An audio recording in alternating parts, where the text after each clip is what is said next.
नमस्कार दोस्तों, आप देख रहे हैं रॉयल बुलेटिन। लखनऊ विधानसभा में आज मुख्यमंत्री योगी आदित्यनाथ ने कांग्रेस पर तीखा हमला बोला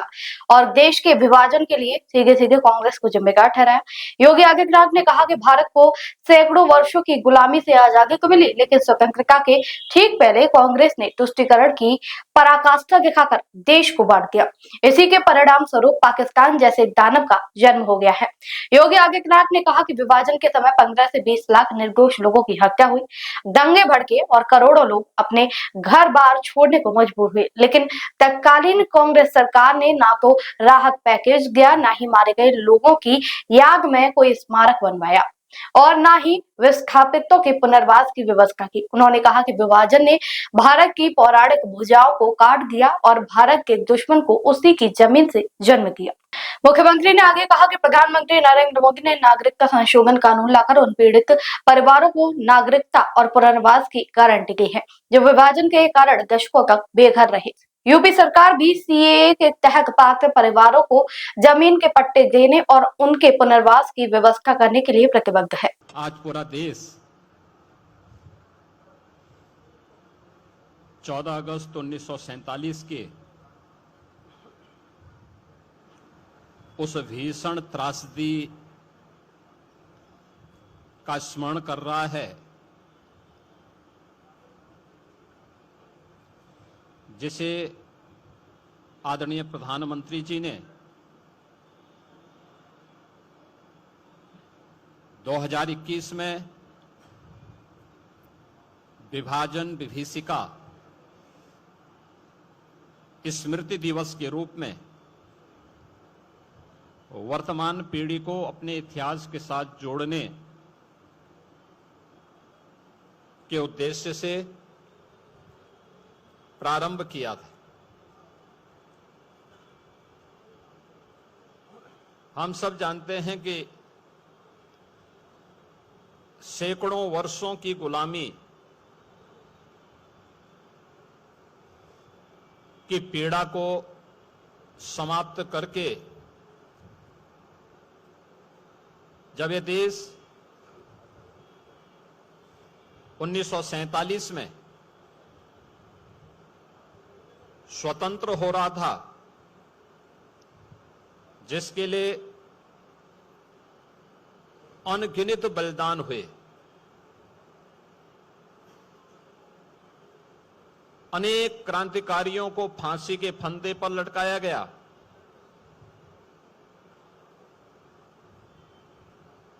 देश के स्वतंत्रता संग्राम सेनानियों को अमानवीय यातनाएं दी गई,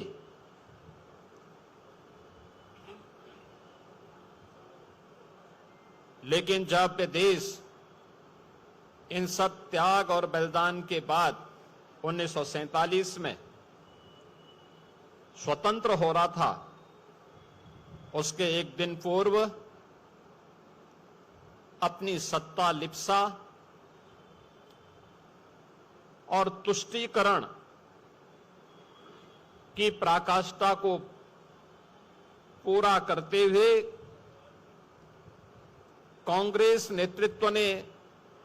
देश का दुर्भाग्यपूर्ण विभाजन भी करवाया था, जो एक सनातन भारत था, पौराणिक भारत था। उस भारत को, उसी की दो भुजाओं को काट करके पाकिस्तान जैसे दानों के रूप में भारत को सदैव पीड़ित करने के लिए, डसने के लिए एक दुश्मन को उसके साथ उसी के हिस्से को काट करके बना दिया गया। यह आश्चर्यजनक है कि 15 अगस्त 1947 के एक दिन पूर्व जब पाकिस्तान का निर्माण हो रहा था, तो पाकिस्तान बनने के पूर्व कांग्रेस की तुष्टीकरण की नीति के कारण जो दंगे भारत में हुए थे, अखंड भारत में हुए थे, वह दुनिया के इतिहास के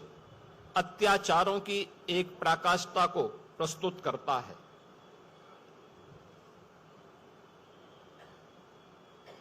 जो पश्चिमी पाकिस्तान था, उस पाकिस्तान में लाहौर हो या कराची, रावलपिंडी हो या मुल्तान, इन सभी क्षेत्रों को हिंदू विहीन बनाने के लिए, सिख विहीन बनाने के लिए, बौद्ध विहीन बनाने के लिए एक अभियान उस समय की कांग्रेस की तुष्टीकरण की नीति पर चलने वाली उनके नेतृत्व के कारण पैदा हुआ था। अनगिनत, यानी जिनकी संख्या कहते हैं कि 14 अगस्त 1947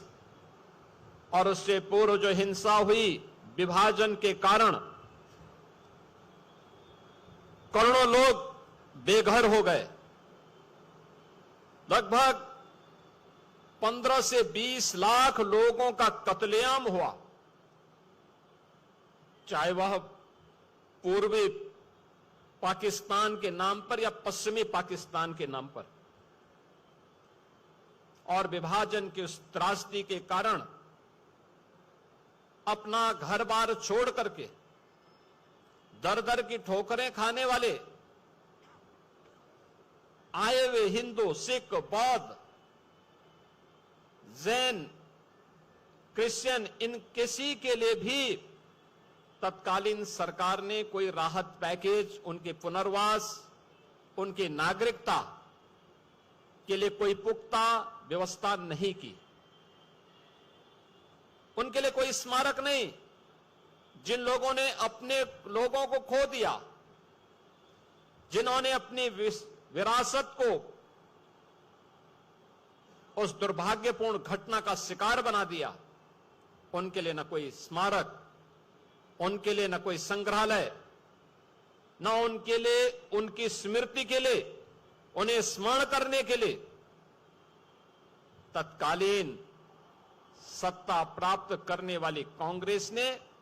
कोई भी व्यवस्था नहीं दी। हम आभारी हैं प्रधानमंत्री मोदी जी के, जिन्होंने विभाजन की भीषण विभीषिका के शिकार हुए उन लाखों लोगों को, उन लाखों लोगों की स्मृतियों को जीवंत बनाए रखने के लिए 14 अगस्त की तिथि को विभाजन विभीषिका स्मृति दिवस के रूप में आयोजित करने का निर्णय लिया। न केवल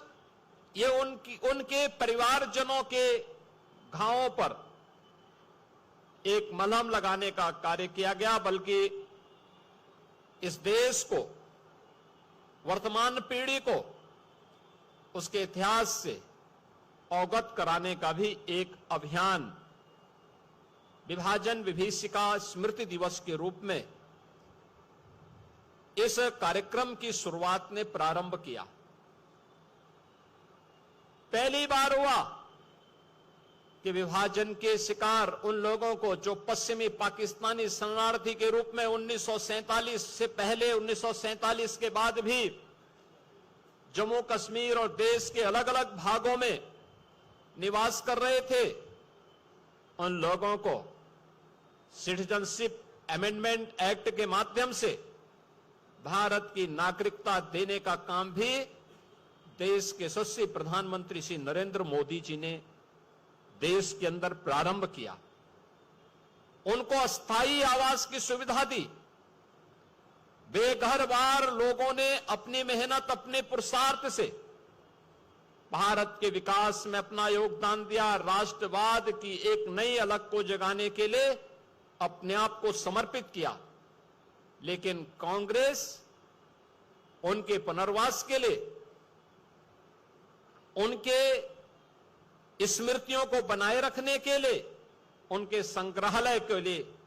कभी भी कांग्रेस ने कोई प्रयास नहीं किया। आज यहां पर इस प्रदर्शनी का शुभारंभ यहां पर उत्तर प्रदेश सरकार और भारतीय जनता पार्टी ने वर्तमान पीढ़ी को इन सब बातों से अवगत कराने के लिए आदरणीय प्रधानमंत्री जी की प्रेरणा से हर जनपद में इस प्रकार के विभाजन विभीषिका के 1947 के दर्द को वर्तमान पीढ़ी तक पहुंचाने का एक प्रयास है कि जिससे आने वाले समय में तुष्टीकरण की नीतियों का दुष्परिणाम इस देश को किस प्रकार की कीमत चुका करके करनी पड़ी थी, यह देश इन सभी चित्रों का अवलोकन करके डिजिटल आर्काइव के माध्यम से और इन यहां पर लगी हुई प्रदर्शनियों के माध्यम से, हर जनपद में लगी हुई प्रदर्शनियों के माध्यम से अवगत हो सके, अपने वर्तमान को सुरक्षित रखने, आने वाली पीढ़ी के भविष्य को उज्जवल बनाने की उस रणनीति का हिस्सा बन सके। इस दिशा से विभाजन विभीषिका स्मृति दिवस के इस कार्यक्रम के साथ इस प्रदर्शनी का अवलोकन करने, इसका शुभारंभ करने के लिए आज हम सब यहां पर उपस्थित हुए हैं। उन सभी ने, उन परिवारजनों के प्रति जिन्होंने अपने परिवार के सदस्यों को इस भीषण विभीषिका में खोया था, उनकी स्मृतियों को मैं नमन करता हूं। उत्तर प्रदेश सरकार की ओर से उन्हें विनम्र श्रद्धांजलि भी अर्पित करता हूं। और आदरणीय प्रधानमंत्री जी ने सीए के माध्यम से उन परिवारों के पुनर्वास के लिए जो योजना बनाई है, उत्तर प्रदेश सरकार ने भी इस बात को सुनिश्चित किया है कि सीए के अंतर्गत हम उन सभी परिवारों को जो उत्तर प्रदेश के अंदर रह रहे हैं, जिन्होंने विभाजन की त्रासदी या उसके उपरांत पाकिस्तान में, बांग्लादेश में या फिर अफगानिस्तान में उन भीषण यातनाओं को सहने के बाद हिंदुस्तान में शरण ली और सिटीजनशिप अमेंडमेंट एक्ट के अंतर्गत वे पात्रता की श्रेणी में आते हैं, उन सबको जमीन के पट्टे उपलब्ध करवाने, उनके उचित पुनर्वास की व्यवस्था के लिए उत्तर प्रदेश सरकार प्रतिबद्ध है। इस विश्वास के साथ विभाजन विभीषिका के शिकार हुए उन लाखों परिवारों के प्रति, उन लाखों बहनों, माताओं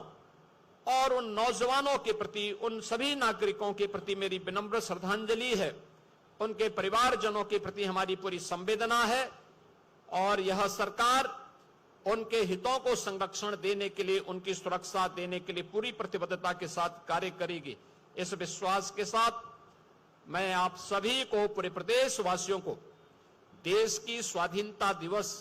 की हृदय से बधाई देता हूं, शुभकामनाएं देता हूं। धन्यवाद।